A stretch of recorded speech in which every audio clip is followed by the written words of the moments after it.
ఓం శాంతి. ఈరోజు మనం ఒక చాలా ప్రత్యేకమైన మురళి గురించి మాట్లాడుకుందాం.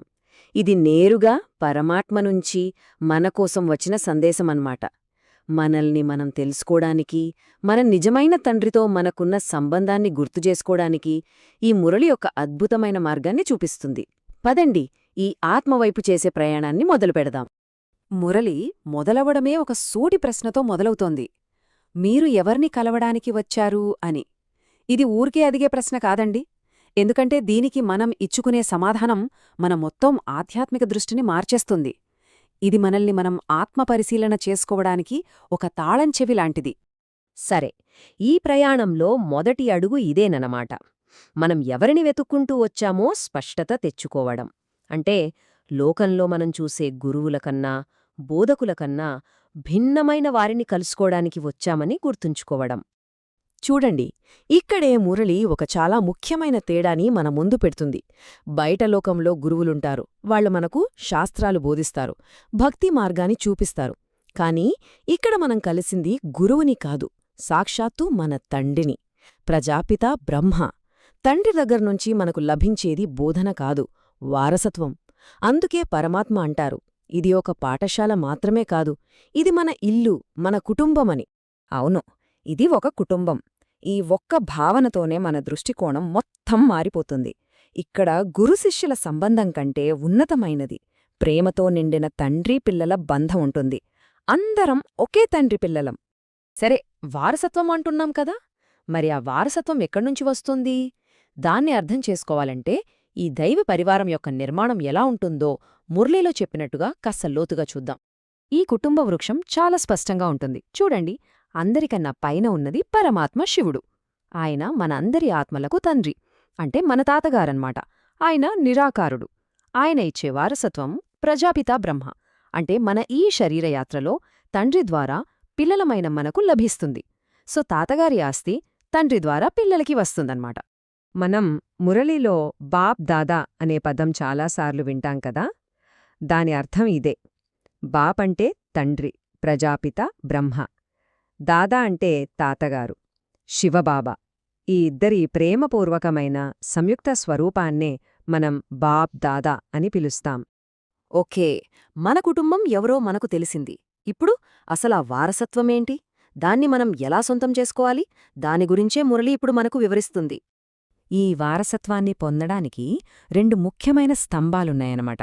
మొదటిది జ్ఞానం, అంటే ఆత్మ గురించి, ఈ సృష్టిచక్రం ఎలా నడుస్తుంది అనే రహస్యాల గురించి తెలుసుకోవడం. ఇది మన బుద్ధికి ఆహారం లాంటిది. ఇక రెండవది యోగం లేదా స్మృతి, అంటే ఆ జ్ఞానాన్ని అనుభవంలోకి తెచ్చుకోవడం, మనసుతో తండ్రితో కనెక్షన్ పెట్టుకోవడం. దీనివల్లే మన ఆత్మ పవిత్రంగా మారుతుంది. పరమాత్మ ఇచ్చే డైరెక్షన్ చాలా సింపుల్, ఇంకా చాలా పవర్ఫుల్. నన్ను మాత్రమే స్మృతి చెయ్యండి, మీ వికర్మలు వినాశనమవుతాయి. ఇదే యోగం యొక్క సారం. వికర్మలు అంటే మనం జన్మజన్మలుగా చేసుకున్న పాపకర్మలు. ఆ స్మృతి అనే అగ్నిలో మన పాపకర్మల భారమంతా కాలిపోతుందని పరమాత్మ మనకు హామీ ఇస్తున్నారు. ఇక్కడ మురళిలో ఒక చాలా అందమైన పోలిక చూడండి. మనం లోకంలో హోలీ పండగకి దుమ్ము, మట్టి చల్లుకుంటాం.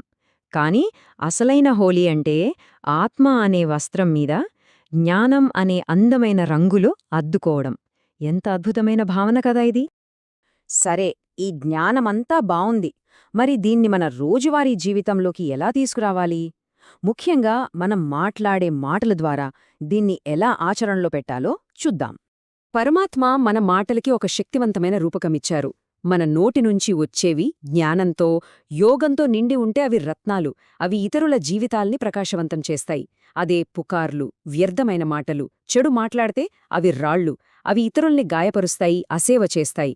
సో మనం రత్నాలు పంచుతున్నామా లేక రాళ్లు విసురుతున్నామా? మరి మన మాటలు రత్నాల్లా ఉండాలంటే మన అవస్థ, అంటే మన స్పిరిచువల్ స్టేట్ స్థిరంగా ఉండాలి కదా. అది ఎలా సాధ్యం? మంచి సాంగత్యంతో. అందుకే రాళ్లలాంటి మాటలు మాట్లాడేవారికి దూరంగా ఉండమని పరమాత్మ సలహా ఇస్తున్నారు. ఎవరితో ఉంటే మన స్థితి పెరుగుతుందో వాళ్లతోనే మన సమయాన్ని గడపాలి. ఇక చివరిగా ఈ మొత్తం ప్రయాణం యొక్క గమ్యమేంటి? మన ఆత్మకు విముక్తి మరియు ఇతరులకు సేవ. దీనికోసం పరమాత్మ ఒక మహామంత్రాన్ని కూడా అందించారు. విజయానికి మురళి చెప్పే ఈ ఫార్ములా చాలా చాలా సింపుల్. నిజంగా రెండు పాయింట్లు. మొదటిది, స్వయంగా తండ్రిని స్మృతి చెయ్యండి. రెండవది, ఇతరులకు కూడా తండ్రిని గుర్తు చేయించండి. ఇదే అన్నింటికన్నా గొప్ప సేవ. మొత్తం మురళీ సారాంశాన్ని కేవలం 2 మాటల్లో చెప్పాలంటే అవే తండ్రి మరియు వారసత్వం. పరమాత్మ అయిన మన తండ్రిని స్మృతి చేయడం, ఆయన నుండి స్వర్గ వారసత్వాన్ని పొందడం. ఇంతే. ఇదే మొత్తం జ్ఞానం యొక్క లక్ష్యం. చివరిగా ఈ యొక్క ఆలోచింపజేసే ప్రశ్నతో ముగిద్దాం. ఈ ప్రశ్న మనల్ని మనం వేసుకోవాలి. మన మాటలు ఇతరుల్ని ఈ దుఃఖసాగరం నుంచి ఆనందమనే తీరానికి చేరుస్తున్నాయా? మన మాటలు వాళ్లకి దారి చూపే దీపాలా, లేక వాళ్లని మరింత నిరాశలోకి నెట్టేసే రాళ్లా? ఒక్కసారి ఆత్మ పరిశీలన చేసుకుందాం. ఓం శాంతి.